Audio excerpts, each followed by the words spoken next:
What is up, everybody? My name is Jack Billings and I'm the CEO and founder of Shed Knives, and in today's video I'm going to be going into why I'm moving away from handmade knives and more into a production setting. I've touched on this topic a little bit before, but I never dedicated a whole video to it, so I'm going to set the record straight for once and for all in today's video. But before I do that, as always, you know what I'm going to start with, and that is, what are you carrying today? I have a bag of some knives with me. I must say that I got to organize my knife collection back to how I had it. I have a nice toolbox with liners in the drawers, and all my knives are lined in there, but from the recent podcasts and from carrying different knives to the shop and back, my toolbox is practically empty and knives are all over the place.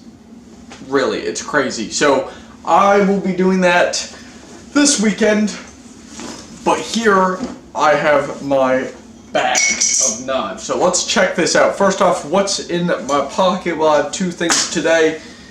I've been carrying this one for a few days now. Cold Steel Spartan. If you're new to the Spartan, pretty cool. But for those of you who are regular watchers, you've seen I've been carrying this for a while now, so awesome. I like this tab on the top. I've never touched on that. I like the top, really, because you can pull it out of your pocket very fast and just flings right open. So super nice. I'll set this one to the side. Next up, I have my Precise V7 Rolling Ball Black Ink Pen. I always carry a few of these with me. I just have one in my pocket and then the others are in my bag, so this is really nice. Like that one. Then skewer. Let's check this out. 2023 Shed Knives skewer. This was one of the first ones I made, if not the first skewer I made.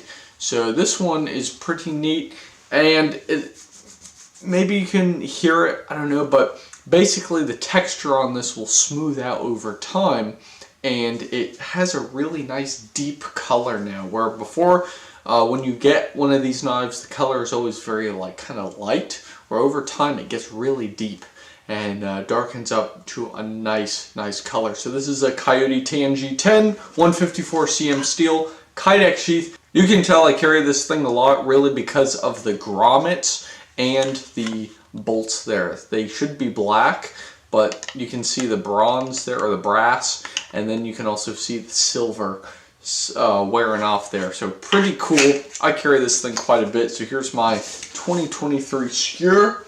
Put that one to the side. Cold Steel, another Cold Steel. This is the Voyager.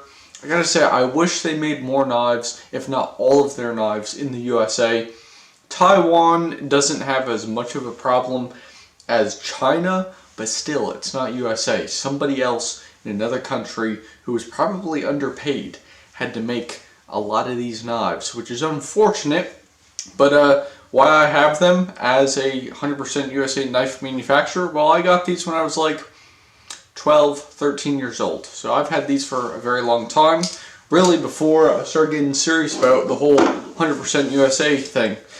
Next, American-made knife, Wesson. They are made in Michigan, so pretty cool. I have some family in Michigan as well, so nice connection there. And this is surprisingly a really nice steel. This is S35VN G10 scales, black G10. I believe they have different colors. I know they have different models, different blade shapes, that sort of thing, but this is kind of their general style here. So pretty cool. Nobody really talks about Wesson, but they have a massive social media presence, so I like them.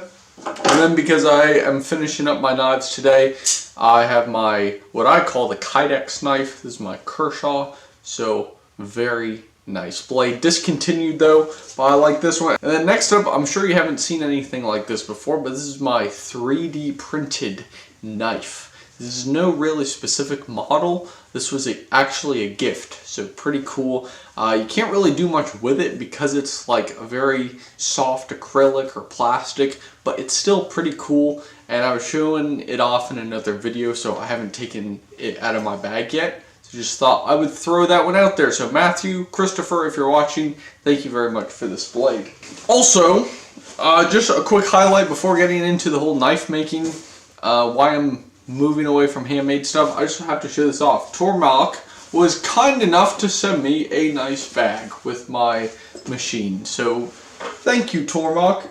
If Torok was a little more active on social media, I'm sure I could do a little more with them, but that's okay. Not everybody moves at warp speed like shedknives. So let me know what you're carrying down in the comments so we can continue the discussion. I'd like to know. Also, if you see someone with a cool knife or a cool carry that you like, let them know, because, hey, I'm sure it would make their day. Anyways, let's get into the video. Handmade knives.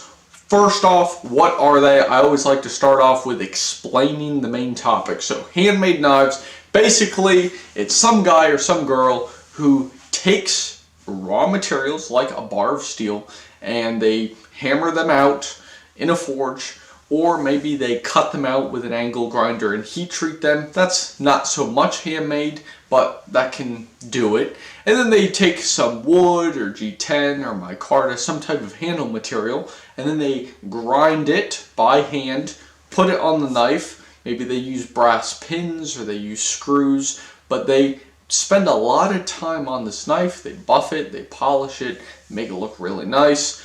Maybe they do a leather sheath with it. So that is your general handmade knife. And I first started making knives by hammering everything out with a forge until I realized, number one, my neighbors do not like that. And then number two, it takes forever. So I quickly moved to cutting knives out with an angle grinder, so like cutting discs. I started doing that, and that sped it up, but it was very dirty, very just gritty, and that was character development. You could definitely say that one. So handmade knives are also much more expensive most of the time, really, because of how much time it takes to make them, and just you need skilled labor to do that. Where yes, you need skilled labor to run machines and CNC stuff and just like more manufacturing setting stuff, but to take the time to grind out a knife and to do the grind by hand and all that stuff, believe me, that takes some skill, and it takes a lot of time. Now, let's talk about manufacturing knives. So all of the knives I showed, except for these two, all of them are machine made. So I'll use this Wesson, for example. The Wesson, this was, I believe the blade was cut out on a CNC machine. If not, it was cut out on a laser cutter. The scales, the G10 scales, CNC machine. The clip, either a laser cutter or CNC machine. So most of this knife, if not all of it, was done with like automated processes. And then I'm going to assume there was somebody who took the time to assemble this, box it up, and get it out to either a dealer, a customer, or wherever. So just that's the process of this knife, and that is what I'm going to. Next up, I want to talk about what's pushing me away from handmade knives. And there's a few different reasons. For example, you're viewed differently when you say you're like a one-man show, or you're just a knife maker or a handmade knife maker. Nobody really takes you serious, I'll be honest, because you've seen Forge and Fire, you've seen just kind of knife making. No one really takes you seriously when you say like, yeah, I make knives, like, yeah, I have a few models. Like, it's admirable if you know what it takes, really the process. That is admirable, but most people don't get that. They don't understand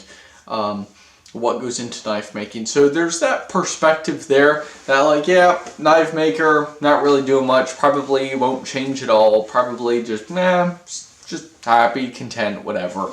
And sure, I'm happy, sure, I'm content, but I am not just staying the same for 5 years, 10 years, 2 years, 2 months. I have action and I move very fast. And being a handmade knife maker, nothing really changes, ever. And for the people out there who want to be handmade knife makers, great, no problem. More power to you. I appreciate what you're doing. Somebody's got to do it. Now, some other things that are pushing me away, that time it takes. My goodness, being a handmade knife maker is very hard to scale. It is very hard to scale because it takes forever and you are the only person who's really doing that. Now, sure, there are some companies like LT Right Knives. I believe all of their stuff is handmade. They've grown quite a nice company, but that's few and far in between. You don't really see many LT Right Knives. There's another business, I forget the name of, but they're very similar to LT Right Knives, and they have similar setup, but again, that's two. How many other handmade knife companies are there? There's thousands of them. Thousands. And that's two. So, not my thing. Not my thing. But what are some reasons pulling me into the more manufacturing setting? Well, number one is really scaling. It's much easier to scale. Because, I'm going to set this knife down for a second. Pick up another one. We'll use this Voyager, okay? We'll use this one. For example, if I know this is going to take me, we'll just say this, we'll come up with some numbers. It's going to take me 1 hour to cut out the blade and do everything for the blade. And then it's going to take me another hour to run the scales and just mold those and do everything with the scales. And then it's going to take me 30 minutes to piece everything together, to box it up and get it out. I'm making up those numbers, by the way, so don't hold me to them, just for the example's sake. So now that I know 1 hour, and then 30 minutes together, here's what I can do. I can say, okay, well, I can run the blade on one machine, I can run the handle on another machine, so I can run that hour at the same time. So effectively, it really is 1 hour, and then it's going to take me 30 minutes no matter what to get everything prepped and into the mail. So that's 1 hour and 30 minutes. I know that. Now, let's take it a step further. I know that there are 24 hours in a day. So I know that I could do 24 of these knives in a day total, because there's 24 hours in a day.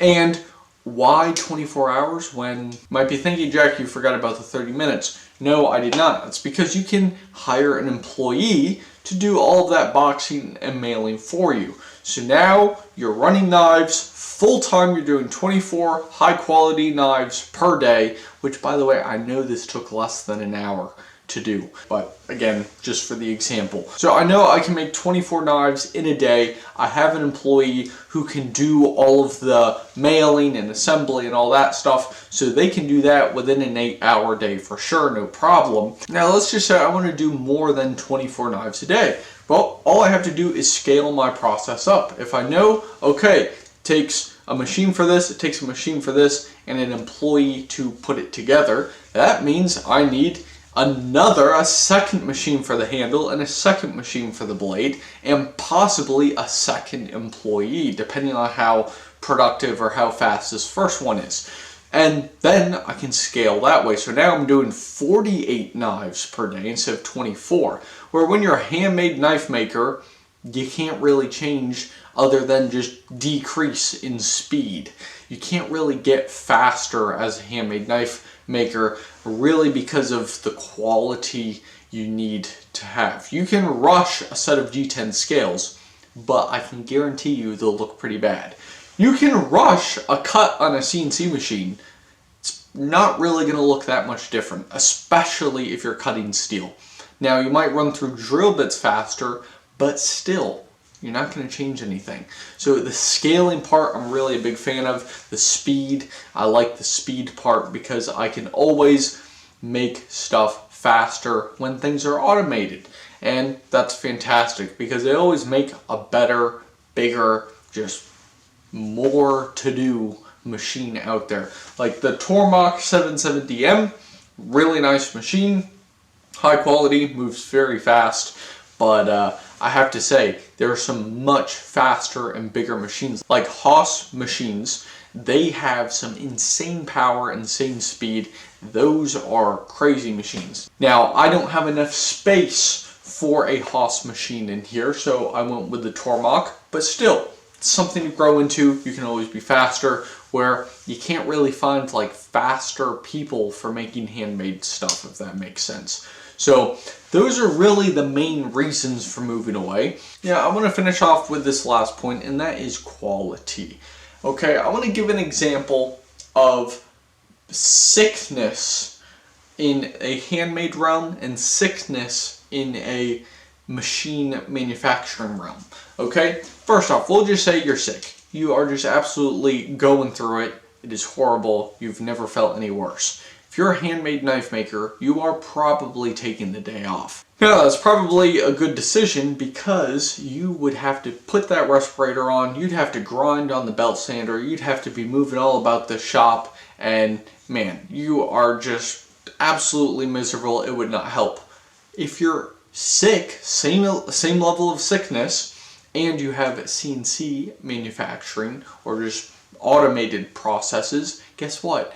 All you have to do is work a computer, move some material onto the shelf or the deck, the CNC deck. All you have to do, move some material there, get it set up right, click start, boom, now you're cutting. You don't really have to do much other than that. So in terms of effort, workload, that sort of thing, even when you're deathly ill, there's still a high possibility for success on an automated machine. Where if you are deathly ill, working handmade knives, you might as well just take the day off, my friend, because you will pump out some horrible knives. And yeah, because believe me, I've tried it. I have tried that, and yeah, just does not work. So anyways, hopefully this all makes sense. I'm not trying to be like disrespectful towards handmade knife makers. I definitely admire them. I don't have any issues with them that I'm aware of. Like, I don't know why I would, because I started out making handmade knives. So for any of you who think I have an issue with handmade knife makers, I do not. I think they're just fine. We need them in the knife industry. If everything was cut out on a CNC machine, our creativity levels would definitely decrease. Now, thankfully, I have vast creativity levels, and I just come up with all sorts of brilliant things all the time. But still, if everyone did CNC manufacturing, well, I know the knife quality would kind of diminish over time. They'd all just look the same. Where handmade knives, you can't really go wrong with one of those. But that is why I am bringing handmade feel of a knife into my automated processes. And some people say that's very hard to do. I don't know how that's hard to do. Maybe it's just because of how I think. All I do is just take my exact processes and mirror that with the identical drill bits or grits or whatever grinding I need to do. Just have a machine do it. And yeah, that's really it. Anyways, let me know what you think of this video. If I missed any points for both sides, maybe pros and cons of handmades, pros and cons of manufacturing like CNC automated stuff, let me know in the comments. I'm open to different perspectives. I'm open to agreeing and disagreeing opinions. But let's remember, folks, this is the knife community. We're here for each other. We're here to support each other no matter what. If you think I'm completely wrong in my reasons, no problem.